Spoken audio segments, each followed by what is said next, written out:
Hi hello everyone. ఒక్కసారి ఇలా కాకరకాయ ఫ్రై చేసుకొని తిన్నారంటే చాలా టేస్టీగా ఉంటుంది. కాకరకాయలు తీసుకొని ఒక పావు కేజీ తీసుకొని రెండు వైపులా ఇలా కట్ చేసుకొని మధ్యలో ఏం విత్తనాలు లేకుండా తీసేసుకొని ఇలా స్లైసెస్ లాగా పొడుగ్గా కట్ చేసుకోవాలి.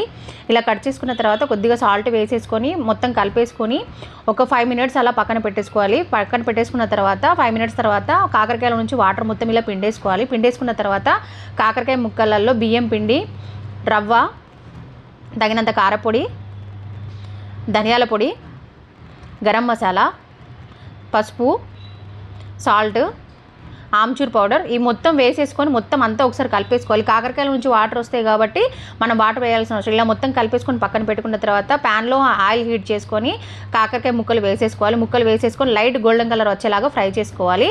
ఇలా ఈ విధంగా ఫ్రై చేసుకుంటే సరిపోతుందండి. చూసారా, ఈ విధంగా ఫ్రై చేసుకోవాలి. అంతే అండి, ఎంతో సింపుల్గా ఈజీగా అయిపోయి కాకరకాయ ఫ్రై రెడీ అయిపోయిందండి. మీరు తప్పకుండా ట్రై చేయండి. ఓకే.